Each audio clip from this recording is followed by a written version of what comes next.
الحمد لله وكفى والصلاة والسلام على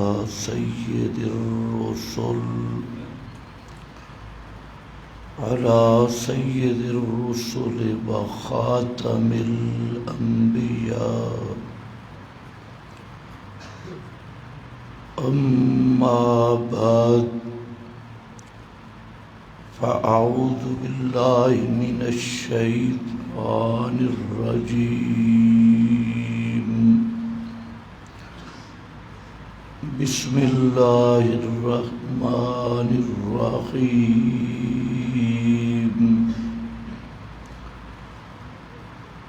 ولن نشرك بربنا أحدا. سبحان ربك رب العزة عما يصفون وسلام على المرسلين والحمد لله رب العالمين.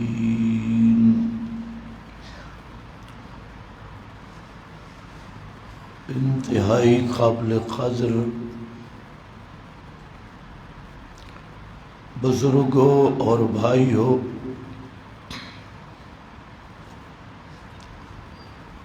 گزشتہ بیان میں آپ حضرات کے سامنے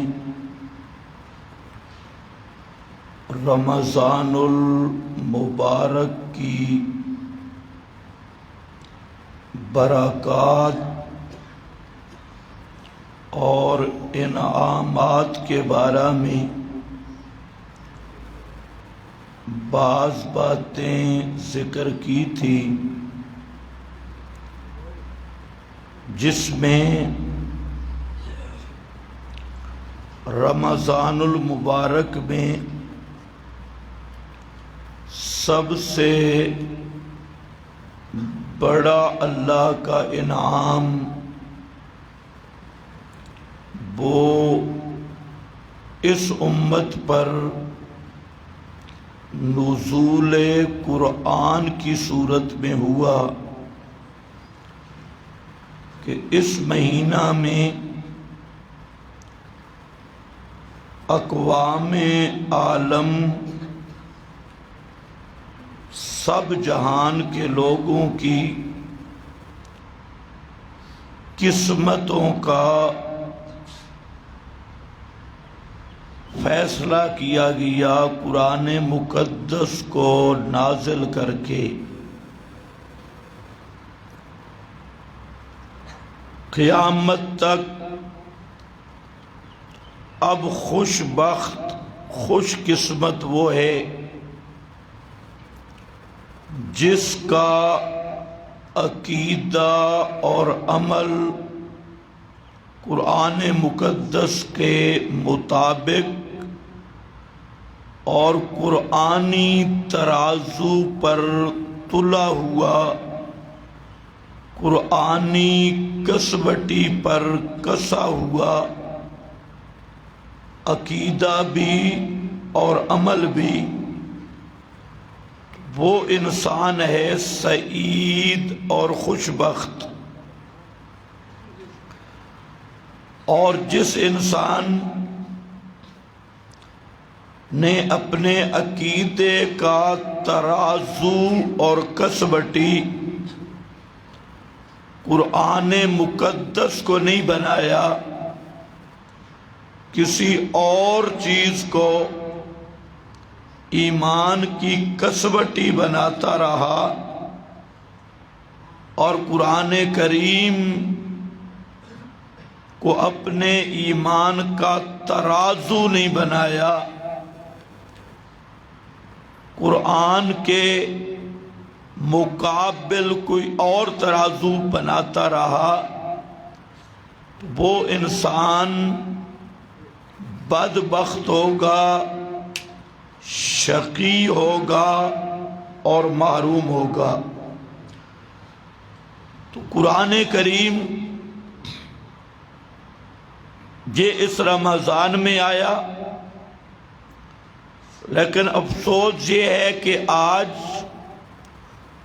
امت کی اکثریت قرآن کو بھی چھوڑ چکی ہے اور رمضان کو بھی چھوڑ چکی ہے۔ اکثر لوگ وہ روزہ نہیں رکھتے، بہانے بناتے ہیں، پورا سال صحیح رہیں گے، جب روزہ رمضان کا مہینہ آئے گا تو شیطان ان کو وسوسہ ڈالے گا، تو بیمار ہے، تو فلاں ہے، تو فلاں ہے۔ تو رمضان جو اللہ کی رحمت اور بخشش کے قریب کرنے والا تھا، اس سے بھی آج امت دور جا رہی ہے، اور قرآن جو اس رمضان میں سب اقوام عالم، سب دنیا کے لیے عدل و انصاف کا ترازو بن کے آیا اور نظام حیات اور ضابطۂ حیات بن کے آیا، اس کو بھی آج امت نے یہی سمجھا کہ ختم پڑھ لیں، غلافوں میں، شادیوں اور جہیزوں میں قرآن تقسیم کر دیں، عدالت میں سر پہ قرآن اٹھا لیں، یا زیادہ سے زیادہ تبرک کے لیے قرآن پاک کہ کچھ الفاظ کلمات کی تلاوت کر جائیں تو یہ قرآن کا حق ادا ہو گیا۔ حالانکہ یہودی تورات کو پڑھ رہے تھے اور تورات کے ختم بھی کرتے، تلاوت بھی کرتے، قرات بھی کرتے، اور اپنے مریضوں کے پاس بھی پڑھتے، مردگان قریب المرگ لوگوں کے پاس بھی تورات پڑھتے، تعویذ بھی تورات کے لکھتے، اور سونے کے پانی اور سونے کے ورق چڑھاتے۔ اس کے باوجود اللہ نے ان پہ فتویٰ دیا کہ کتاب اللہ وراء ظہورہم واتبعوا تتلو الشیاطین، باوجود اس کے کہ وہ تورات کی قرات کرتے، تلاوت کرتے، تورات کو سونے کے پانیوں سے لکھتے، تورات کا ادب و احترام کرتے، اس کے باوجود فتویٰ لگا کہ کتاب اللہ وراء ظہورہم، انہوں نے اللہ کی کتاب کو پیٹھ پیچھے چھوڑ دیا، وَاتَّبَعُوا مَا تَتْلُو الشَّيَاطِينَ، شیطانی نظام کے پیچھے لگ گئے، شیطانی کتابوں کے پیچھے لگ گئے، شیطانی وظائف کے پیچھے لگ گئے۔ تو مقصد کیا تھا کہ تورات کا مسئلہ کا جب نمبر آتا تو تورات کو عقیدہ تورات کے مطابق نہیں، عمل کتاب اللہ کے مطابق نہیں، تو یہی نبض ہے۔ تین چیزیں، عقیدہ نہیں اپنایا کتاب اللہ کے مطابق اور عمل نہیں کیا، اور کتاب اللہ کو قائم کرنے کی کوشش بھی نہیں کی۔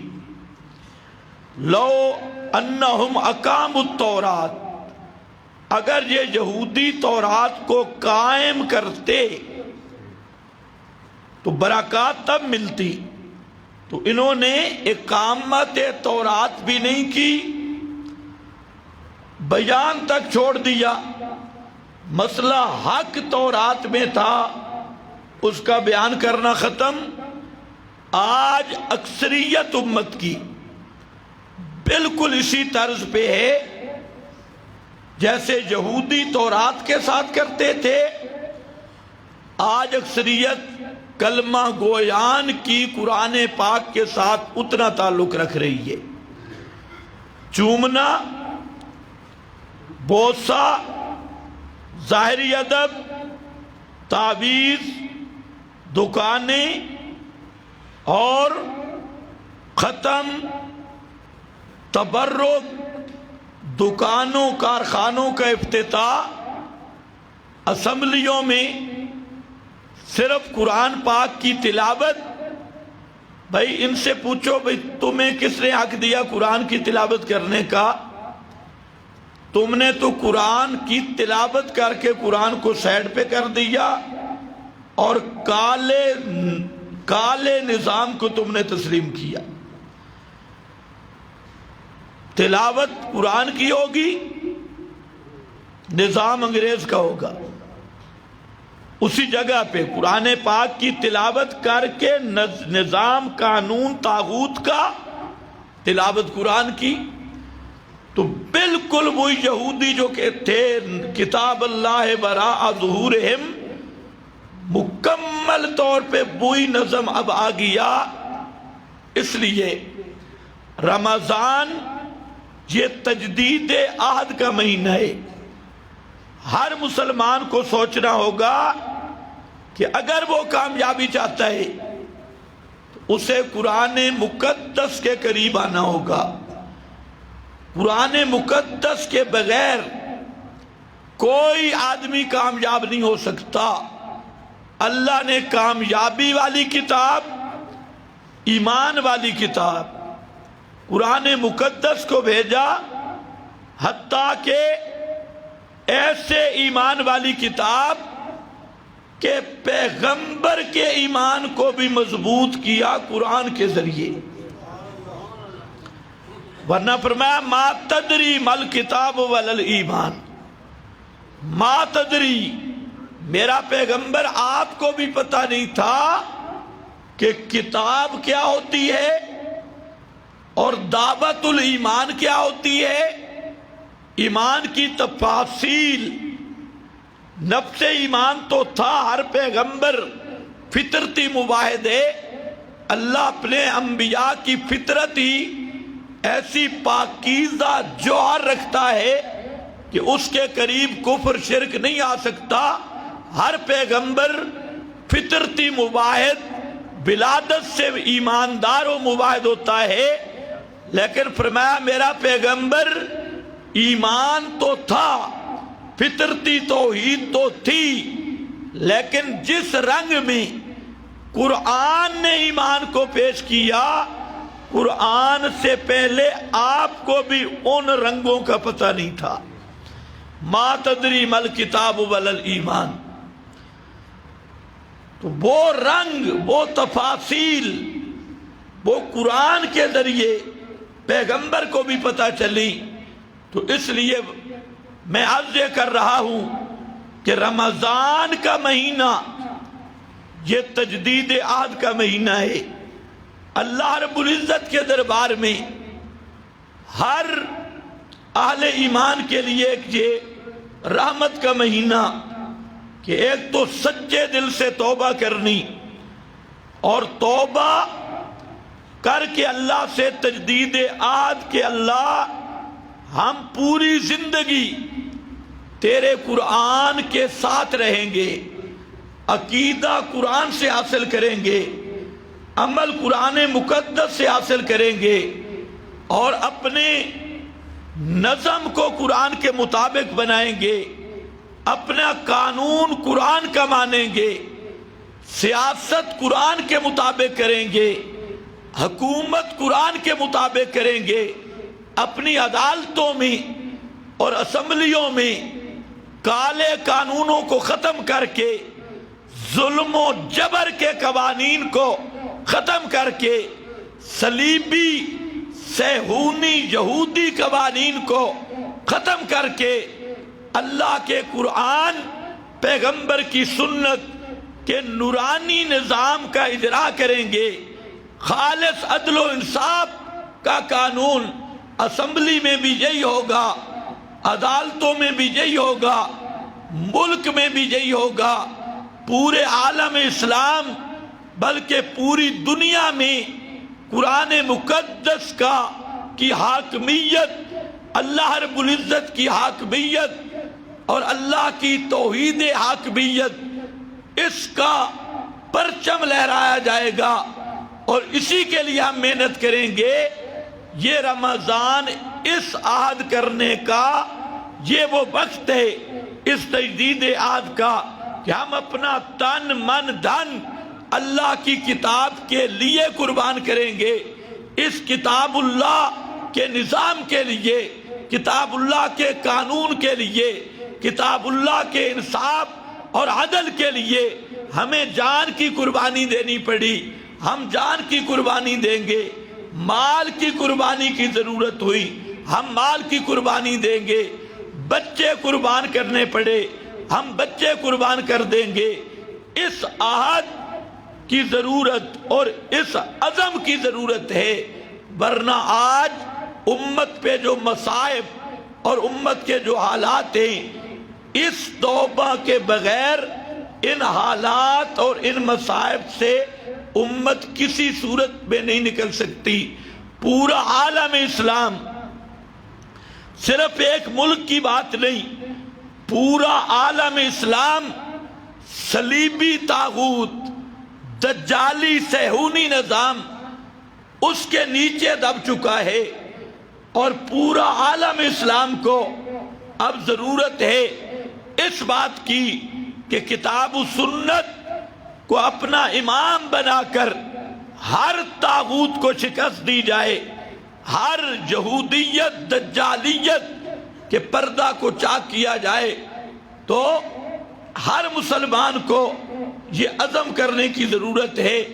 بہرحال میں نے عرض کیا تھا کہ قرآن مقدس یہ ایک ایسا انقلابی صحیفہ ہے، یہ ایسا پیغمبر کریم صلی اللہ علیہ وسلم پہ آنے والا انقلابی وہ تحفہ ہے رمضان کا، کہ جنات نے قرآن پاک سنا، نبی کریم صلی اللہ علیہ وسلم کی تلاوت سنی، تو جنوں میں انقلاب آیا، یہ بات جاری تھی۔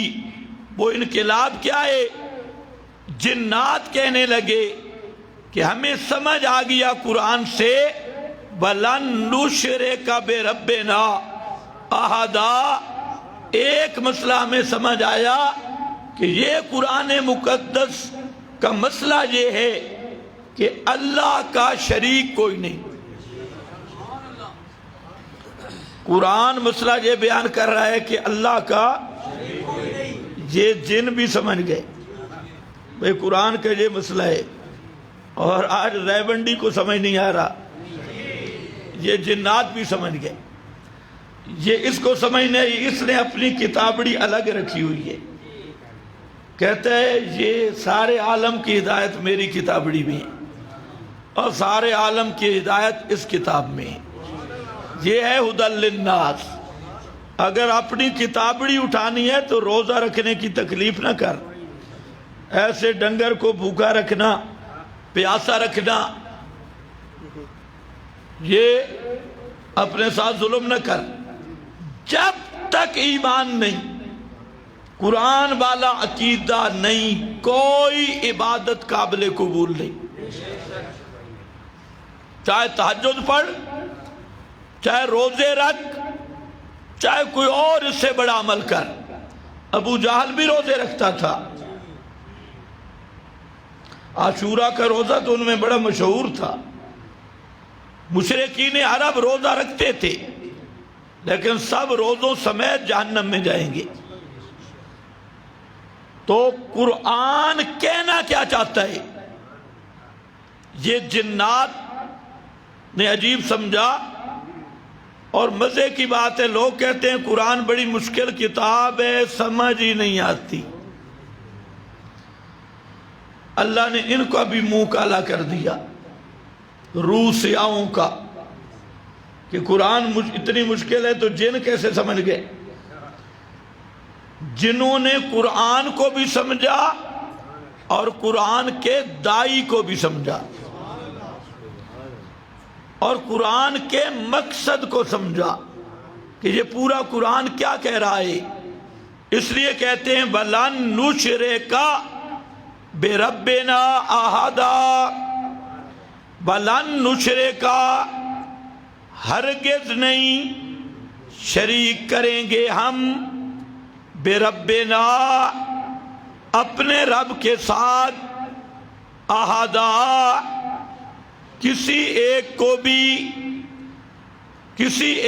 بھی وَأَنَّهُ تَعَالَى جَدُّ رَبِّنَا، اور بات یہ ہے کہ قرآن سن کے ہمیں سمجھ آئی تعالی جد ربنا بہت بلند ہے شان ہمارے رب کی، اتنی بلند متخذا صاحبتم ولا ولدا کہ اللہ کو کوئی مجبور نہیں کر سکتا، اتنی بلند شان، نہ اس کی بیوی اور نہ ولدا، نہ کوئی نائب۔ اس کو سیٹ کرو یار، کیا ہے یہ؟ نہ بیوی، نہ اس کا کوئی نائب، نہ بیٹا، یہ ہے تعالی جد ربنا۔ آگے وَأَنَّهُ كَانَ يَقُولُ سَفِيهُنَا عَلَى اللَّهِ شَطَطًا وَأَنَّا ظَنَنَّا أَلَّا تَقُولَ الْإِنسُ وَالْجِنُّ عَلَى اللَّهِ كَذِبًا۔ یہ جملہ سمجھنا ہے۔ انہوں نے پہلے کہا سمعنا قرآنًا عجبا، ہم نے قرآن آج جو کتاب سنی، یار ایسا مسئلہ تو آج تک نہیں سنا، یہ بڑا کوئی نیا مسئلہ ہے۔ عجب، بڑے بڑے مولوی سنے، بڑے بڑے حضرات سنے، لیکن یہ مسئلہ نہیں آیا۔ عجباً۔ اب آگے دیکھنا، وجہ بیان کرتے ہیں کہ یار ہم جن کو سمجھتے تھے یہ مفتی اعظم ہیں، ہمارا خیال تھا یہ حضرت اقدس ہیں، شیخ المحدثین ہیں، ہم انہیں بڑا مولوی سمجھتے تھے اور وہ ہمیں شرک پہ لگاتے تھے، غیر اللہ کی پوجا پر لگاتے تھے۔ اور جس کو پتہ چلتا ہے نا وہ مہربانی کرے، پہلے سے بھی خراب کر دیا۔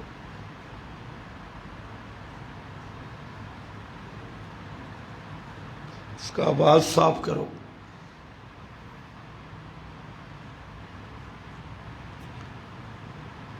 وَأَنَّهُ كَانَ يَقُولُ سَفِيهُنَا، جن کو ہم پہلے بزرگ سمجھتے تھے، آج پتہ لگا وہ تو بالکل سفیہنا نرے کھوتے نکلے، وہ تو بالکل گدھے نکلے۔ ہم تو سمجھتے تھے یہ ہمارا پیر، ہمارا حضرت صاحب اور ہمارا بزرگ، انہوں نے تو ہمارا پورا ایمان تباہ کیا۔ سفیہنا، سفی کہتے ہیں بالکل گدھا، پاگل، کودن، چبل، وہ بالکل چبل نکلے۔ کانا سفیہنا علی اللہ شططا، یہ تو اللہ پہ جھوٹ بولتے رہے کہ اللہ نے ان بزرگوں کو طاقتیں دے رکھی ہیں، یہ کرنیاں بھرنیاں والے ہیں، یہ داتا ہیں، یہ مشکل کشا ہیں، یہ حاجت روا ہیں، یہ سب کچھ کر سکتے ہیں، نہیں تو کم از کم ان کی قبر پہ جا کے کہتے ہیں ادعو اللہ، کہ اے بابا میری تیرے آگے اور تیری اللہ کے آگے تو اللہ سے کروا دے۔ یہ تو جناب بڑے بڑے مولوی تھے، بڑے بڑے دارالعلوموں کے مفتی، جامعات کے شیخ الحدیث، ان کے اپنے زمانے کے شیخ التورات والانجیل اور شیخ الزبور، شیخ الصحائف، یہ بڑے بڑے شیوخ یہ تو ہمیں کہتے تھے کم اللہ براہ راست نہیں سنتا، اللہ تک پہنچنے کے لیے کم از کم ان وسیلہ کی ضرورت ہے، توسل کی ضرورت ہے۔ اس لیے ہؤلاء شفاؤنا عند اللہ، تم آؤ حضرت عزیر کی قبر پہ بی بی مریم کے فوٹو کے سامنے حضرت عیسیٰ کو پکارو، اور دیگر صالحین ان کی قبروں پہ آ کر ان کو کہو بابا میری تیرے آگے، تیری اللہ کے آگے یہ جو ہمیں پٹیاں پڑھاتے تھے آج پتہ لگا بھائی سفیہنا یہ تو پورے گدھے تھے، گدھے۔ ہم اسے سمجھتے تھے مولوی، جنوں کو پتہ چل گیا کہ جو قرآن سے ہٹ کے مسئلہ بتاتے اور ہمارا ایمان بگاڑتے تھے وہ سب سفی تھے۔ وَأَنَّا ظَنَنَّا، اور جن کہتے ہیں یار ہمارا تو گمان ہی نہیں تھا کہ مولوی ہو کر انسان تے جن یہ دونوں یہ اللہ پہ جھوٹ بولیں گے، ہم نے تو سوچا ہی کبھی نہیں تھا کہ یہ ظالم خدا پر جھوٹ بولیں گے۔ اس کے بٹن صاف کرو، زیادہ کرنے کی ضرورت نہیں۔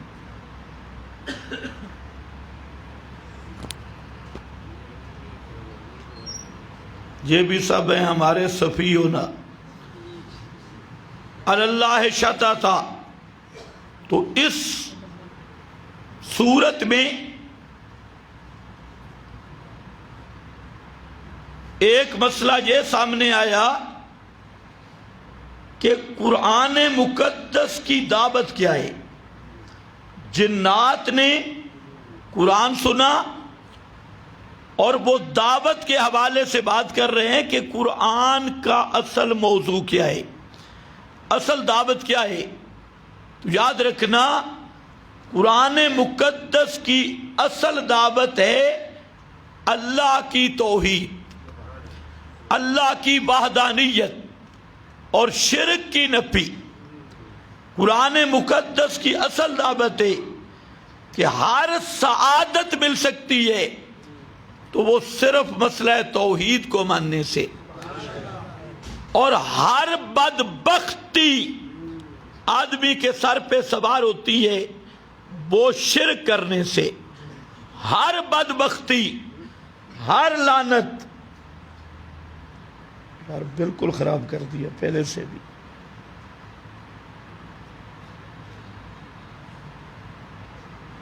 مراقبہ ہی کرتے رہو۔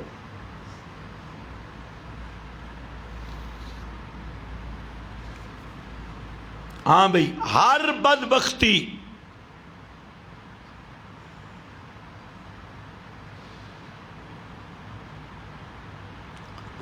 ہر بدبختی کی بنیاد شرک ہے، اور ہر سعادت کی بنیاد توحید ہے۔ توحید کی برکتیں یہ ہیں کہ توحید جس آدمی نے سچے دل سے اپنا لی اللہ اس کو ہر خیر کی توفیق عطا فرما دیتا ہے، بشرطے کہ صرف زبان پہ توحید نہ ہو، دل میں توحید ہو، تو ہر سعادت کا مقناطیس، کھینچنے والی چیز توحید ہے، اور ہر لعنت، ہر بدبختی، ہر محرومی کو کھینچ کے لانے والا چیز شرک ہے۔ جہاں شرک آ گیا وہاں ہر لعنت جمع، اور جہاں توحید آ گئی وہاں اللہ کی ساری رحمتیں جمع ہو جاتی ہیں۔ قرآن مقدس انسانیت کو یہی درس دے رہا ہے۔ پورے قرآن کا موضوع یہی مسئلہ رہا، عنوان تعبیر مختلف ہے، لیکن مسئلہ یہی ہے جو جنات نے سمجھا، وَلَن نُشْرِكَ بِرَبِّنَا أَحَدًا، کہ اللہ کا شریک کسی کو نہیں بنانا، یہی قرآن کا مسئلہ ہے۔ شرک کیسے؟ شرک کیا ہے؟ اللہ کی صفت کسی غیر میں مانے، یہ شرک ہے۔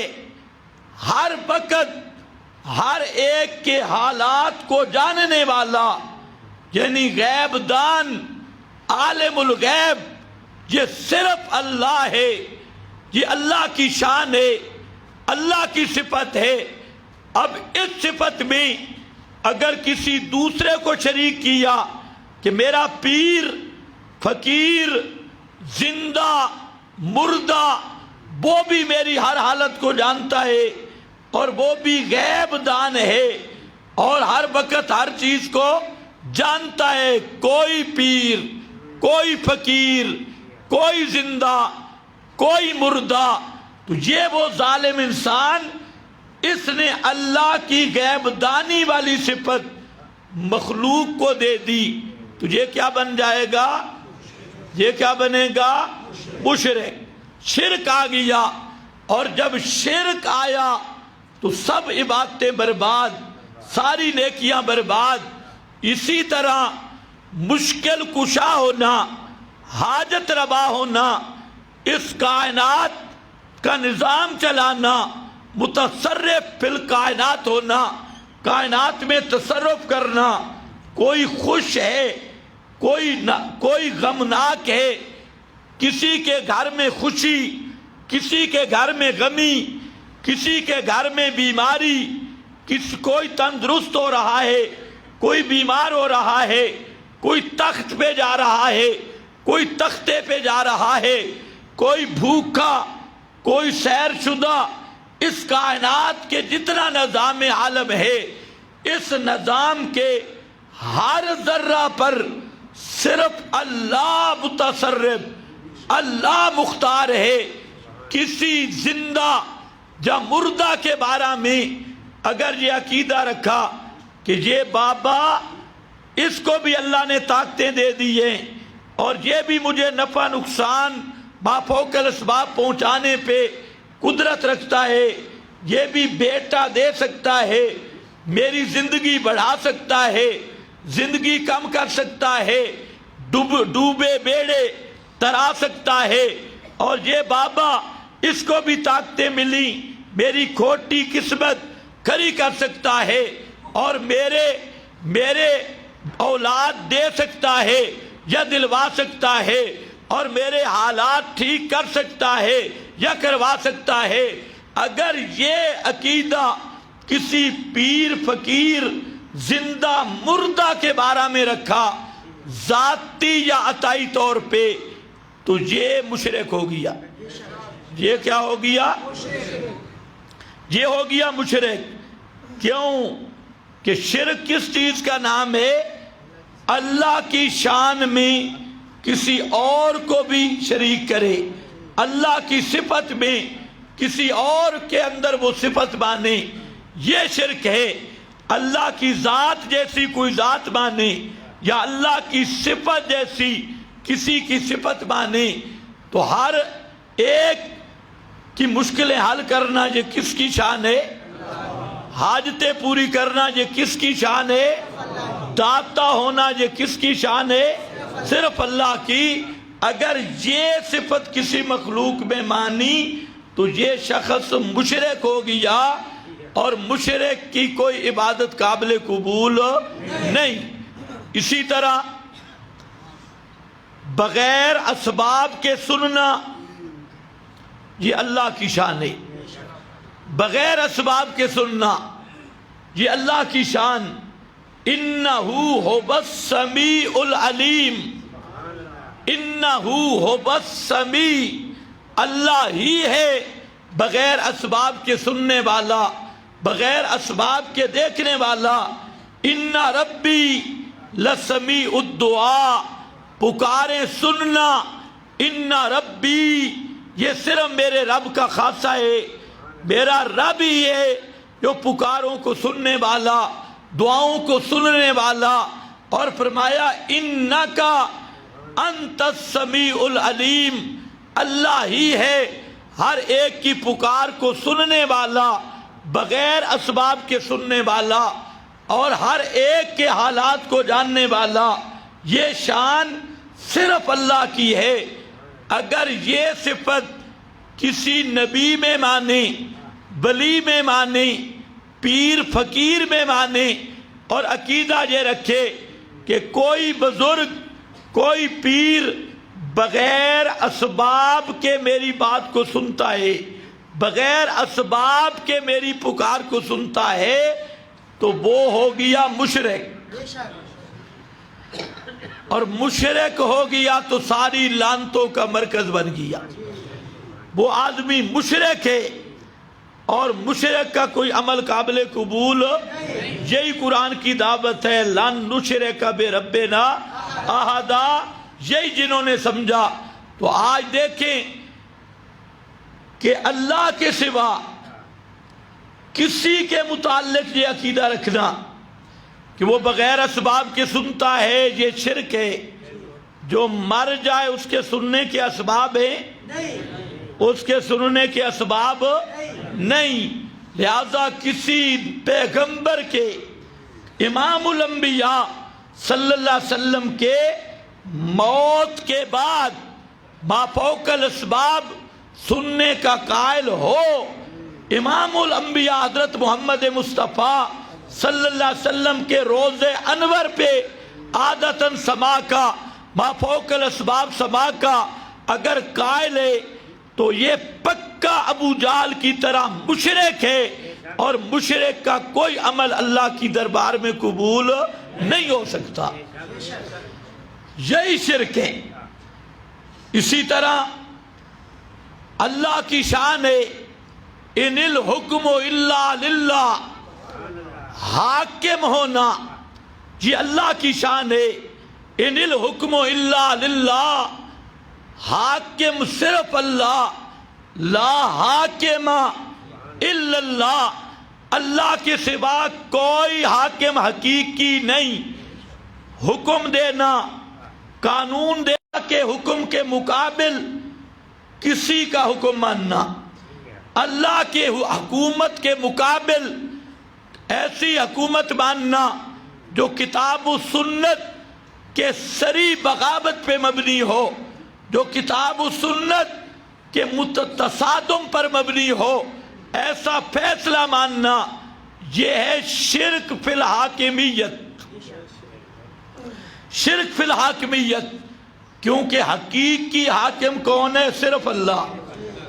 پیغمبر کا حکم اس لحاظ سے ہے کہ پیغمبر اللہ کے حکم کے شارع ہیں، بیان کرنے والے ہیں، اور فقہاء، قضات، امراء، امیر المومنین، ان حکام مجازیہ، یہ سب مجازی حکام ہیں، ان کا فیصلہ ماننا اس حیثیت سے ہے کہ یہ حضرات حکم الہی کا اجرا کرنے والے اور اسی کی تشریح کرنے والے، اسی کی توضیح کرنے والے ہیں، ورنہ حاکم حقیقی وہ صرف اللہ ہے۔ اللہ کے سوا کوئی حاکم حقیقی نہیں، یہ اللہ کا خاصہ ہے۔ فرمایا لا یشرکو فی حکم ہی احدا، اللہ اپنی حاکمیت میں کسی کو شریک نہیں کرتا، اپنے حکم میں کسی کو شریک نہیں کرتا، اور فرمایا اللہ کے قانون کے مقابلہ میں، اللہ کے نظام کے مقابلہ میں کسی قانون پہ مطمئن ہوا، ایسا قانون جو اللہ کے قانون سے متصادم، اللہ کے قانون کے متوازی، اللہ کے قانون کے مقابل کسی سسٹم کے تحت ہو، چاہے اس کا نام مغربیت ہو، چاہے اس کا نام ظلمت جمہوریت ہو، چاہے اس کا نام بت پرستی ہو، چاہے اس کا نام طاغوت کی عبادت ہو، چاہے اس کا نام دجالی نظام کی پیروکاری ہو، چاہے اس کا نام ظلمان اور ظلم و حرمان کی پیروی ہو، چاہے اس کا نام صلیبیت، صہیونیت کے سایوں کی غلامی ہو، ہر وہ قانون جو کتاب و سنت کے مد مد مقابل آئے گا، کتاب و سنت سے ٹکرائے گا، وہ قانون کفر ہوگا، اور اس قانون کو حق سمجھنے والا بھی پکا مشرک ہوگا۔ قرآن یہی مسئلہ بتانے آیا کہ شرک نہیں کرنا۔ رمضان کا پیغام ہے شرک، کیونکہ رمضان کا پیغام قرآن ہے، اور قرآن کا پیغام ہے لوگوں شرک نہیں کرنا، اللہ کی الوہیت میں شریک نہیں کرنا کسی کو بھی۔ اسی لیے آپ سنتے ہیں یہود و نصارہ، انہوں نے شرک کی رائے اختیار کی۔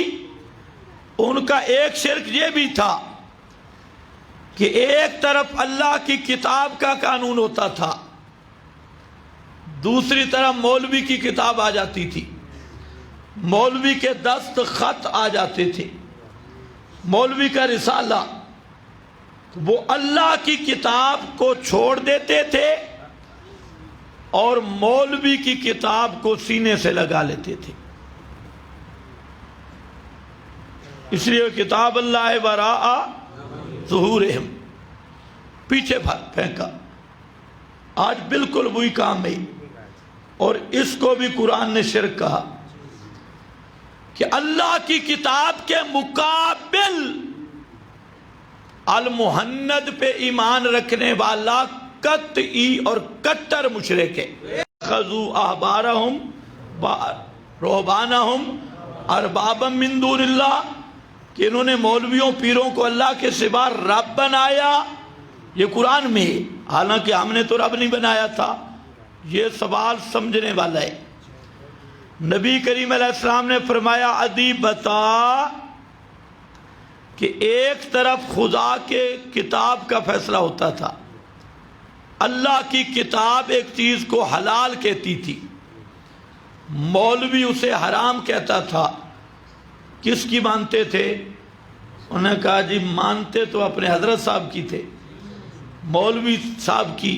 اللہ کے رسول نے فرمایا یہی ہے ان کو الہ ماننا، ان کو رب ماننا، ان کو الہ ماننا، کہ کتاب اللہ ایک مسئلہ بتائے اور ملا اور پیر اس کے مقابل متصادم دوسرا مسئلہ بتائے۔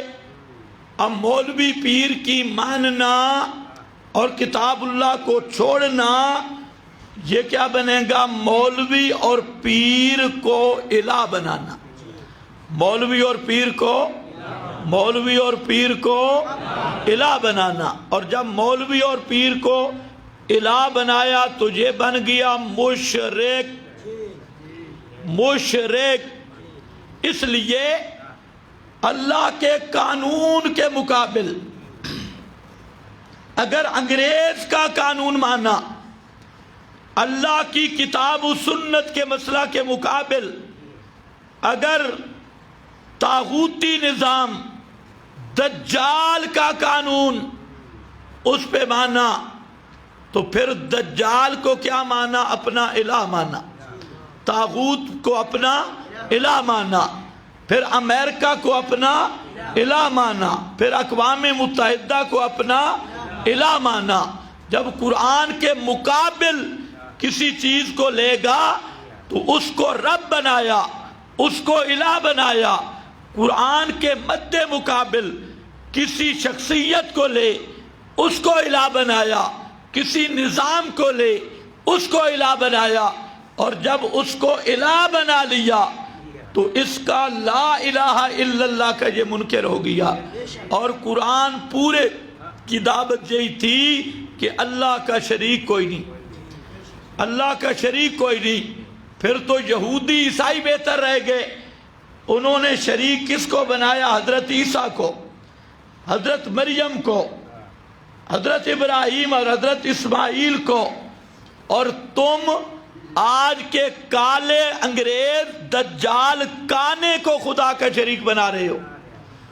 ان کی شخصیات بھی دیکھو، اور اسی طرح نیچے طبقہ، نظم سے لے کے نیچے تک طبقہ، تو بہرحال شرک کی ایک قسم یہ بھی ہے کہ اللہ کے حکم میں کسی کو شریک ماننا. حاکم اللہ ہے، چاہے وہ امور تکوینیہ ہوں، اس کائنات کے امور یا شرعی امور ہوں، اس میں حاکمیت صرف رب العالمین کی ہے اور کوئی حاکم اعلیٰ نہیں ہے. جب تک یہ نہیں مانے گا اس وقت تک مسلمان نہیں، یہ مشرک رہے گا. تو بہرحال میں نے چند باتیں ذکر کی کہ قرآن کا مضمون، یہ جو تحفہ رمضان ہے، اس کا اصل ہدف، اصل مضمون ہے یہ بات بتانا کہ لوگوں، دنیا اور آخرت کی ساری سعادتیں یہ اللہ کی توحید میں ہیں، اور دنیا اور آخرت کی ساری لعنتیں یہ شرک میں ہیں. جو مشرک ہے وہ لعنتوں کا مرکز ہے. اسی لیے فرمایا مشرک کی کوئی عبادت قابل قبول ہے ہی پلید. انما المشرکون نجس، ہر گندگی پانی سے صاف ہوتی ہے، لیکن شرک والا گند ایسا ہے اگر 7 سمندر یہ بھی اس کے اوپر بہا دیے جائیں تب بھی پاک نہیں ہوگا جب تک دل سے شرک کا کتا نہیں نکالے گا، شرکیہ عقیدہ نہیں نکالے گا. 7 سمندر اس پہ انڈیل دو، یہ تب تک پلیت رہے گا جب تک، ہاں تو میں کہا دنیا کے سارے پانی بہاؤ، دل پاک نہیں ہوگا. دل پاک کرنے والی کتاب اللہ کی کتاب قرآن ہے، کیونکہ قرآن اس دل کو دھو دیتا ہے. قرآن مسئلہ توحید کو اس دل میں چمکا دیتا ہے. تو اب آپ دیکھیں یہ قرآن کا ایک لمبا موضوع کہ ساری برکتیں توحید سے ملتی ہیں. وہ دیکھیں 80 سال کا بوڑھا آ گیا، بڑا گناہگار، بڑا سیاہکار، اور صرف چند سیکنڈ، چند لمحات مسئلہ توحید کی سیڈ پہ سینہ لا کر کھڑا ہو گیا. 80 سال کے گناہ بھی دیکھے، کفر شرک میں زندگی گزارنے والا. مسئلہ سمجھ آیا؟ 3 نبی مسئلہ سمجھا رہے تھے، 3 نبی، سارا شہر نبیوں کے مقابلے میں، پورا ایریا 3 پیغمبر مسئلہ سمجھانے والے، اور سارا ایریا پیغمبروں کے مخالف. اور یہ عام جٹ سا آدمی، بعض کہتے ہیں یہ مستری تھا، نجار، لکڑی کا کام کرنے والا. علامہ علوسی کہتے ہیں یہ زمیندار تھا، جٹ آدمی تھا، وہ پتہ نہیں کھیتوں سے کام کرنے جا رہا تھا یا آ رہا تھا. اس نے جب دیکھا کہ یہاں لوگ تو سارے ڈنڈے شنڈے لے کے کٹھے ہیں، ڈنڈے کلاڑیاں لے کے کٹھے ہیں، اس نے بھی غور کیا بھئی یہاں کیا ہو رہا ہے. جب غور کیا اس نے دیکھا اوہ یہ 3 آدمی، یہ تو وہی ہیں جو مسئلہ توحید بیان کرنے والے، 3 اللہ کے نبی، اور سارا ایریا ان کو مٹانے کے لیے اکٹھا. مشرک کٹھے بڑے جلدی ہوتی ہیں، تھوڑا ایک گیدڑ کی طرح آواز نکالے سارے مشرک کٹھے، ایک نوک. اور تم جو مواعد ہو، تم کو کوئی جتنا بھی بلاتا رہے ماشاءاللہ توحید میں پکے ہو، اس لیے عمل کی اتنی خاص تمہیں ضرورت نہیں. شیطان نے صحیح پٹی پڑھائی کہ توحید میں پکا ہو جاؤ، عمل سے فارغ. مشرکوں کو شیطان نے دوسری طرف لگایا کہ تو اولیاء کو ماننے والا ہے، تو عاشق ہے، کر پترا عمل کر، رات کو اٹھ تہجد پڑھ.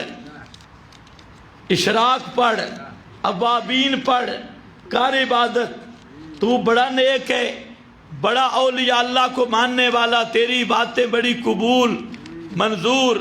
مشرک نے شیطان نے مشرک کی مت میں اسے پتہ ہے یہ تہجد پڑھے تب بھی اس پہ لعنت آئے گی، یہ روزے رکھے تب بھی اس پہ لعنت آئے گی۔ اس لیے یہ بات سمجھ لو، بغیر عقیدہ کے کوئی عبادت قابل قبول نہیں۔ تو اللہ رب العزت نے یہاں پر اس کا بیان کر دیا کہ وہ آدمی ہے بالکل جٹ سا آدمی، مولوی بھی نہیں۔ اس نے جب دیکھا تو اس کے دل میں جذبہ پیدا ہوا، اس نے کہا یار ذرا سنوں تو صحیح یہ کیا کہتی، اور جہاں کھڑا تھا سامان ڈالا اور دوڑ پڑا، بھاگ پڑا۔ اللہ کو وہاں سے اس کے ساتھ پیار ہوگی، ہر چیز چھوڑ کے بھاگا۔ جاء رجل من اقصى المدینہ جاء من اقصى المدینہ رجل یسعى، یہ عام آدمی ہے بھائی، اس نے کوئی چلا نہیں کاٹا، نہ چلا لگایا ہے، نہ سے روزے والا، یہ بس اب تیار ہو رہا ہے۔ دیکھو دیکھو ولایت کیسے ملتی ہے، ابھی اس کے قدم اٹھے، اس کے اٹھنے والے قدموں کی تصویر بھی اللہ نے قرآن میں کھینچ کے رکھ دی، اتنا اللہ کا محبوب ہو گیا۔ اب آیا وَجَاءَ مِنْ أَقْصَى الْمَدِينَةِ رَجُلٌ یسعیٰ دوڑ رہا تھا، سامان ڈال دیا، دوڑتے ہوئے آ پہنچا جہاں اللہ کے نبی تھے۔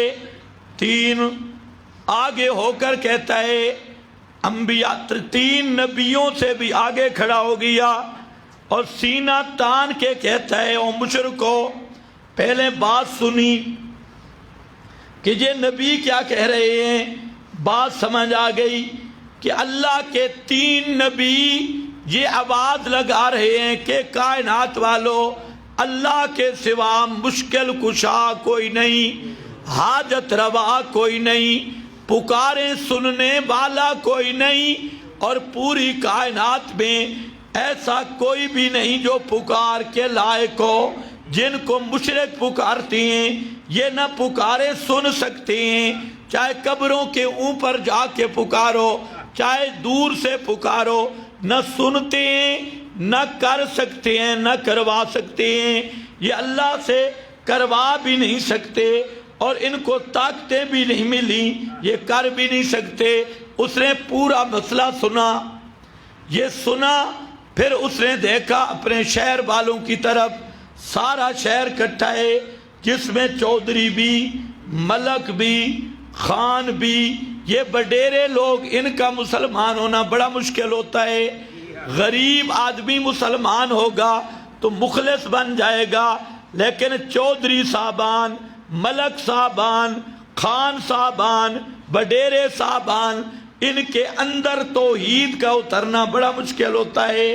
اس لیے اگر مانیں گے بھی صحیح تو ان کا ایمان اوپر اوپر رہ جاتا ہے۔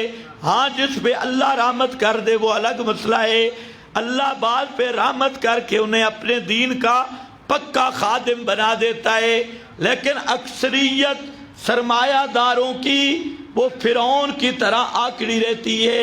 ہر پیغمبر کے مقابل آنے والے قال الملأ الذین کفروا من قومہ، یہی خان سردار سرمایہ دار بڑے بڑے پیٹوں والے، بڑی بڑی پیٹیوں والے، یہ ہر پیغمبر کے مخالف رہے۔ تو بہرحال اس نے آ کر دیکھا ساری دنیا ایک طرف ہے، اس علاقے کی بڈیرے بھی انبیاء کے خلاف، سرمایہ دار بھی سارے دو تین نبیوں کے خلاف۔ اس نے سب کچھ دیکھ کر، ہے بھی غریب آدمی لیکن مسئلہ سمجھ گیا، اور جب غریب کو مسئلہ سمجھ آئے وہ جان دے دیتا ہے، مسئلے سے نہیں پیچھے ہٹتا۔ عام آدمی کو مسئلہ سمجھ آ جائے وہ جان دے دے گا، مسئلہ نہیں چھوڑے گا۔ اس کو مسئلہ سمجھ آ گیا، یہ آگے بڑھا اور آگے بڑھ کے کہتا ہے یا قوم، اے میری قوم، اتبعوا المرسلین، اتبعوا المرسلین، ان رسولوں کی بات مانو، ان کی بات سنو۔ یہ کیسے رسول کیا کہتی ہیں؟ فرمایا اتبعوا من لا یسألکم اجرا وہم مہتدون، ان انبیاء کی دعوت مانو، یہ ہیں بھی سچے، بالکل حق پہ ہیں، مہتدون، یہ ہیں بھی ہدایت یافتہ۔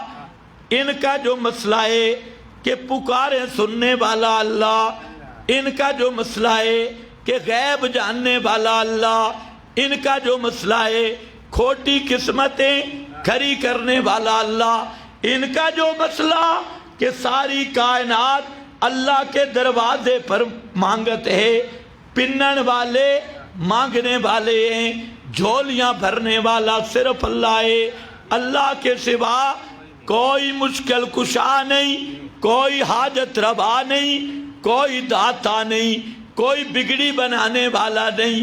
یہ جو ان کا مسئلہ ہے، یہ مسئلہ عقل کے بھی مطابق ہے، فطرت کے بھی مطابق ہے، ہم مہتدون، یہ پکے ہیں بھی ہدایت یافتہ۔ یہی مسئلہ عقل کو بھی لگتا ہے، یہی مسئلہ فطرت کو بھی لگتا ہے، ورنہ جب اللہ پکڑتا ہے سخت بیمار ہو گیا، ادھر بری امام گیا، ادھر گولڑے گیا، ادھر باؤ سلطان گیا، ادھر پشاور بابا پھر آیا، ادھر لاہور گیا، ادھر کراچی گیا، ادھر غازی عباس کے نام کے بکرے، حضرت حسین کے نام پہ چھترے، یہ سارے کرا کرو کے، اور لگ گیا نا اڑیکا، چنگل میں پھنس گیا، اب پڑا ہے چارپائی پر، اس کے پاس جاؤ جناب کیا لے، آج کل کدھر کا پروگرام ہے؟ تو کیا کہتے ہیں ہن اللہ والی گلی ہے، اب کیا ہے اللہ والی گلی، بابے بڑا پھراؤں پر فروغ کوئی نہیں آیا، بری امام بھی گیا فروغ کوئی نہیں آیا، فلاں بھی گیا فروغ کوئی نہیں آیا، اب اس کو فروغ لگے گا، کہتے ہیں مجھے کہیں آرام نہیں آیا، اب کرنے والا کون ہے؟ یہ آیا ہے اصل فطرت پر، اصل تباہ پر، کہ جب جھپیڑے لگ گئے، اللہ نے اپنی مشکلات کی چکی میں پیسا، اب اپنے اقرار سے کہتا ہے یار یہاں بابے شابے کا کام نہیں ہے، اب میرا مشکل کشا کون ہے، اب حاجت روا کون ہے؟ لیکن پنجابی والے کہتے ہیں بھیڑاں دودھ دیتا بچے مینگنا پا کے، بھیڑ نے دودھ دیا لیکن اپنا وہ سارا گودا بھی ساتھ ملا دیا، مینگنیاں بھی ساتھ ملا دی، بھیڑ جب دودھ دینے لگے تو 4-5 مینگنیاں بھی اس میں ڈال دیتی ہے، دودھ دیا۔ اس بے ایمان نے ہر غیر اللہ کو پکارا، کبھی جا علی مدد، کبھی جا عباس مدد، یا کبھی جا بری مدد، یہ ساری کائنات میں پھر کر پکارتا رہا۔ آج جب جھپیڑا لگ گیا اور صحیح پھنس گیا، اب اقرار کرتا ہے یار اللہ کے سوا کوئی حاجت روا نہیں، اللہ کے سوا کوئی مشکل کشا نہیں، کیا کہتے ہیں آپ اللہ والی گلی ہے، اللہ ہی بچاوے تو بچا سکتا ہے اور کوئی نہ، یہ ہے مہتدون۔ رسولوں کی دعوت فطرت کے مطابق ہے، انبیاء کی دعوت اگر آدمی ضد نہ کرے، عقل کے اندر سوچے، عقل بھی یہی کہتا ہے، فطرت سوچے، فطرت بھی یہی کہتی ہے، اور ضدی کا علاج نہیں ہوتا، تو یہ آدمی سمجھ گیا، دعوت بھی دے رہا ہے، فرماتی ہیں۔ اور دوسری بات کہ یہ جو دائی ہے اس کو بھی سوچو، یہ کسی سے فیس بھی نہیں مانگ رہا، فیس بھی نہیں مانگ رہا، اس لیے اس کی دعوت کو مانو، اس لیے کہ جو فیسوں والے خطیب ہوتے ہیں، رینٹ والے، ان کے اندر خود ایمان نہیں ہوتا، وہ لوگوں کو ایمان کی دعوت کیسے دیں گے؟ جو اپنی خطابت کو تجارت بنانے والے ہیں، جو اپنی خطابت کو کاروبار بنانے والے ہیں، اور مسئلہ توحید سے ان کی زبانیں گنگ ہیں، ان کا مقصد صرف دنیا ذلیل کمانا، دنیا حقیر کمانا، اور انہوں نے خطابت کو مارکیٹ بنا رکھا ہے، جدھر گئے پیسے طے کر کے اتنے پیسے تھے، اتنے پیسے، یہ سارے تاجر، یہ سارے 2 نمبر، یہ ان کے اپنے اندر ایمان نہیں ہوتا، یہ لوگوں کو کیا ایمان کی دعوت دیں گے؟ ایمان کی دعوت وہ دے سکتا ہے من لا یسألکم اجرا، جو دعوت بھی بیان کر رہے ہیں اور فیس بھی نہیں لیتے، چندہ بھی نہیں لیتے، فیس بھی نہیں لیتے، یہ بہم مہتدون۔ آگے اس نے مسئلہ بیان کیا وَمَا لِيَ لَا أَعْبُدُ الَّذِي، جو مسئلہ رسول بیان کر رہے تھے، وہی مسئلہ رسولوں سے لے کر اس نے ترجمانی کرنی شروع کر دی، اور وہ مسئلہ یہ تھا مَا لِيَ لَا أَعْبُدُ الَّذِي فَطَرَنِي وَإِلَيْهِ تُرْجَعُونَ، میں صرف اس کو کیوں نہ پکاروں، میں صرف اس کو کیوں نہ پکاروں، مَا لِيَ لا اعبدو، میں صرف اس کو کیوں نہ پکاروں جس نے مجھے پیدا کیا۔ سادی سی دلیل، کسی پیر نے مجھے پیدا نہیں کیا، کسی فقیر نے مجھے پیدا نہیں کیا، مجھے پیدا کرنے والا اللہ، تو پکاروں کے لائق بھی صرف اللہ، پیدا کرنے والا اللہ، تو منت منوتی کے لائق بھی صرف اللہ، پیدا کرنے والا اللہ، تو غیب دان مختار کل بھی صرف اللہ۔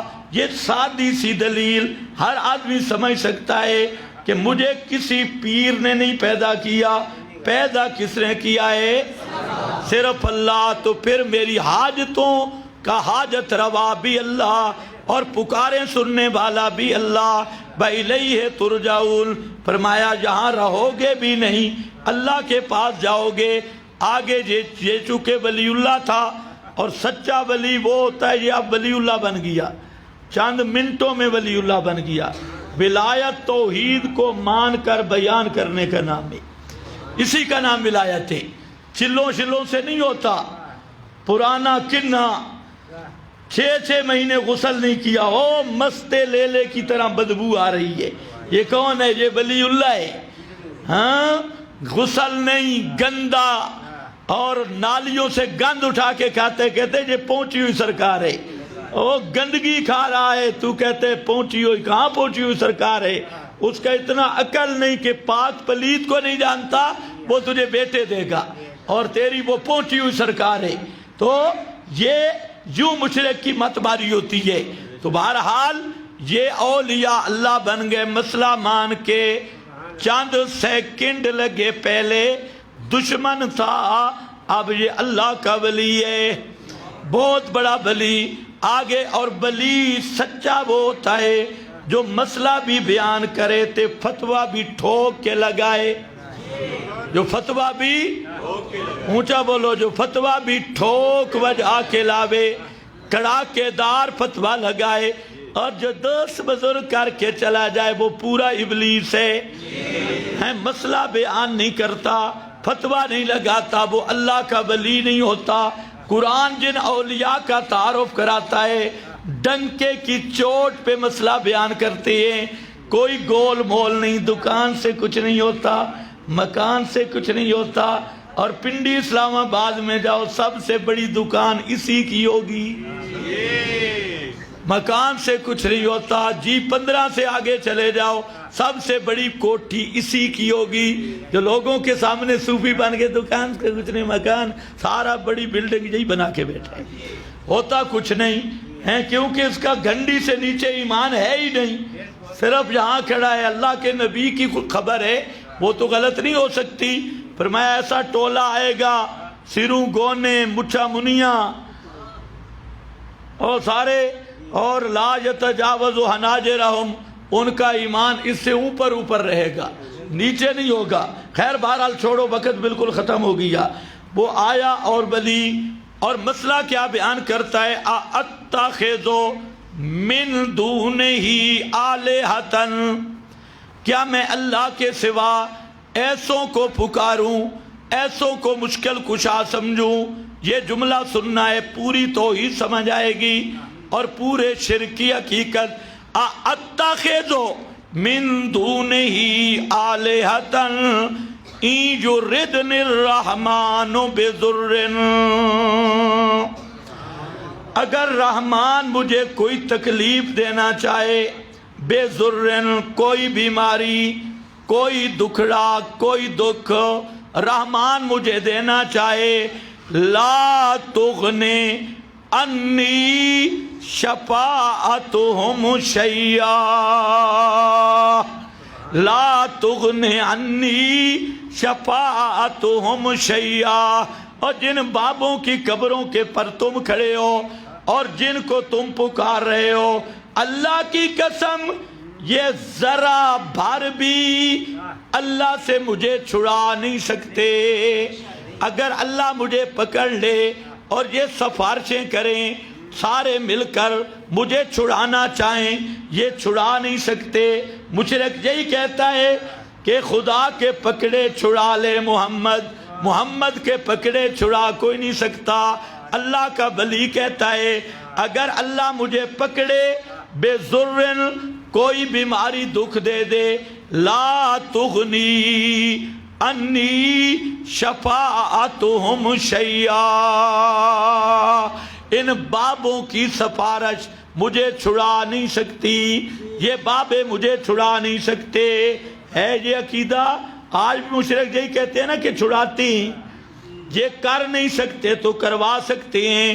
اس نے کہا نہ کر سکتے ہیں نہ کروا سکتے ہیں، پہلے اس جڑ پہ رمبا رکھا، لا تغنی انی شفاعتہم شیئا ولا ینقذون، اور نہ وہ خود چھڑا سکتے ہیں، نہ اللہ سے چھڑوا سکتے ہیں، نہ اللہ کی پکڑ سے ہمیں کہیں چھپا سکتے ہیں۔ آگے فرمایا او قوم والو، تم پکے کافر ہو۔ تم کیا ہو؟ جو تمہارا جو عقیدہ ہے کہ یہ قبروں والے سنتے بھی ہیں، سفارشیں کرتے بھی ہیں، کر دیتے ہیں یا کروا لیتے ہیں، تم پکے بے ایمان، پکے گمراہ اور پکے کافر ہو۔ اگر میں بھی انی اذا لفی ضلال مبین، اگر میں بھی ان کو پکارنے لگ جاؤں جیسے تم پکار رہے ہو، تم کھلے کافر ہو، چٹے کافر ہو، دھوتے ہوئے کافر ہو، ہیں بہت پکے کافر ہو۔ اگر میں بھی یہ کام شروع کر دوں تو میں بھی کھلا کافر بن جاؤں گا۔ انی اذا لفی ضلال مبین۔ جب یہ فتویٰ لگا اور مسئلہ بیان ہوا، ساری قوم اٹھی، انہوں نے کہا ان انبیاء کی بات بعد میں کریں گے، پہلے ذرا یہ جو ہمارا بستی والا کھڑا ہے نا بڈھا، اس کا پہلے علاج کرتے ہیں۔ انہوں نے ایسے آنکھیں نکالی، کہا خبردار بڈھے، تو بھی ان وہابیوں کے ساتھ مل گیا، اے مماتیوں کے ساتھ، اے ان کے ساتھ مل گیا، کون ہے تو؟ اس نے کہا خبردار، میں ہوں غریب بڈھا، لیکن جب ایمان آ جائے تو پھر تکیہ نہیں رہتا، ایمان اور تکیہ جمع نہیں ہو سکتا۔ ساری قوم نے آنکھیں نکالی اور گھورنے لگ گئی، اوے تو بڈھیا کدھر چلے، تو کیسے، تجھے ڈھا لگ گئی، تو کیسے خراب ہوا؟ اس نے کہا ہاں ہاں، انی آمنت بربکم فاسمعون، فاسمعون، سن لو مشرکو اور سن لو اللہ کے نبیو، تم بھی، تم میرے ایمان کے گواہ بن جانا، اور سنو مشرکو، جب آدمی کو ایمان نصیب ہو جائے پھر ایمان چھپتا نہیں ہے، ایمان کی خوشبو پھیلنے لگتی ہے، ایمان کی بہار ایمان کی بہار پھر پھیلنے لگتی ہے۔ اندر توحید و زبان چپ نہیں رہتی، اندر توحید و چہرہ خاموش نہیں رہتا، اس لیے کہتا ہے انی آمنت بربکم فاسمعون، میں ایمان لا چکا ہوں تمہارے رب کے ساتھ، سنو، دل کی کانوں کی کھڑکیاں کھول کے سن لو۔ بس اتنی بات ہوئی، اس نے کہا میں ایمان لاتا ہوں، ساری قوم اس پہ پڑ گئی، مارنا شروع کر دیا۔ حضرت عبداللہ ابن مسعود ابن عباس کہتے ہیں قوم نے اس کو بوٹوں کے نیچے، پاؤں کے نیچے روندنا شروع کر دیا، وہ نیچے روندا جا رہا تھا، حتیٰ کہ اس کی آنتیں بھی اس کے پیٹ سے باہر نکل گئیں اور انہوں نے اوپر لتاڑنا شروع کیا۔ اب خیال کر، توحید کی برکتیں آ رہی ہیں کہ چلا تھا بستی سے، چند سیکنڈوں میں اللہ کا محبوب بن گیا، ادھر اس کا وجود ان کے پاؤں کے نیچے رگڑے کھا رہا ہے، ادھر سے اللہ نے جنت کا دروازہ کھول دیا، جنت کا دروازہ کھول کے اس کی آنکھوں کے پردے ہٹا کے یہ زمین کے اندر اوپر جنت کا منظر دیکھ رہا تھا۔ اوپر حکم ہوا قیل ادخل الجنہ، قیل ادخل الجنہ، آؤ میرا بندیا، روزہ ایک نہیں رکھا، نمازیں کوئی نہیں پڑھی، کچھ ذکر اذکار بھی کچھ بھی نہیں، عمل کوئی بھی ساتھ نہیں تھا، ابھی مسئلہ مانا، ابھی بیان کیا، صرف 4 5 6 تمہارے منٹوں کی بات ہے، صرف ابھی تقریر کی، چند لفظ کہے، کوئی محنت نہیں کرنی پڑی، کوئی جنجال نہیں بھگتنے پڑے، کوئی چلے کشی نہیں، کپڑے اتار کے پانیوں میں چلے نہیں، کوئی گند نہیں کھانا پڑا، کوئی کچھ نہیں، خدا کی قسم چند سیکنڈ گزرے، ابھی اس کا وجود تو ان کے پاؤں کے نیچے روندا جا رہا تھا، لیکن اللہ نے اس کی روح کو حکم دیا قیل ادخل الجنہ، آؤ میرا بلیا، تیرا وجود رہے گا زمین میں، قبر اس کی انطاکیہ شہر میں، اس زمین کے نیچے رہے گی۔ انہوں نے اس کو جلایا بھی اور اس کے وجود کی بے حرمتی کی، ادھر اس کی روح جنت میں پہنچ گئی، قیل ادخل الجنہ۔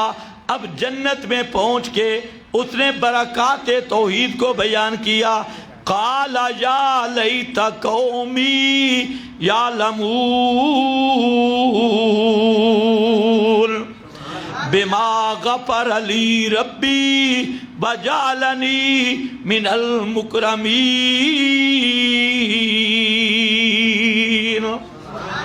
یا لیت قومی، آئیو میری بھولی قوم، آئیو میری بھولی قوم، تم نے کیا کیا؟ کاش تمہیں اس مسئلے کی قیمت کا پتہ ہوتا، کاش تمہیں اس مسئلے کی برکات کا پتہ ہوتا، کاش تمہیں اس مسئلے کی عظمت کا پتہ ہوتا، جس مسئلے بما غفر علی، بما غفر علی، بما غفر علی، یہ باسب بھی آئے، مطلب کیا؟ او بھولی قوم، تم نے تو مجھے مار دیا، کاش تمہیں پتہ ہوتا جو میں نے مسئلہ بیان کیا، اور جس مسئلے کی وجہ سے کر کے، جس مسئلے کے سبب سے اللہ نے میرے 80 سال کے گناہ معاف کر دیے، بما غفر علی ربی، وہ مسئلے کی وجہ سے میرے گناہ بھی معاف ہو گئے، اور صرف گناہ نہیں معاف ہوئے، میری محنتیں تو کوئی بھی نہیں تھی، میں نے تو کوئی محنتیں نہیں کی تھی، لیکن کیا کیا میرے اللہ نے؟ اس مسئلے کی عزت کرتے ہوئے جعلنی من المکرمین،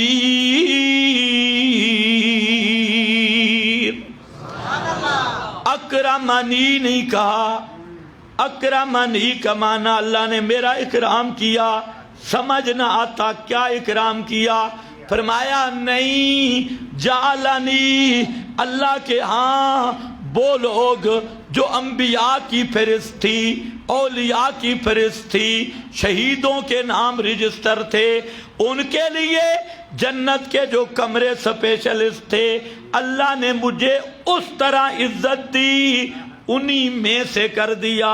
وہ جو انبیاء، شہداء، صالحین، صدیقین، ان کے درجات تھے، ایک 5-10 منٹ کی محنت کی، اور محنت بھی صرف کیا کی، سجدہ ایک نہیں، رکوع ایک نہیں، تسبیح ایک نہیں، روزہ ایک نہیں، کچھ بھی اس کے پلے میں نہیں، لیکن اللہ کی توحید پہ پک گیا، ڈٹ گیا، اپنا خون بہا دیا۔ اللہ نے مسئلہ سمجھایا، اوے کائنات والو، ساری برکتیں ملتی ہیں توحید کی وجہ سے، ساری برکات ملتی ہیں توحید کی وجہ سے، سارے انعامات ملتے ہیں توحید کی وجہ سے، اور ساری لعنتیں ملتی ہیں شرک کی وجہ سے۔ یہی قرآن کی دعوت ہے۔ میں نے اعتکاف کے سلسلہ میں اعلان کیا تھا، یہاں جو ساتھی اعتکاف بیٹھنا چاہیں گے انشاءاللہ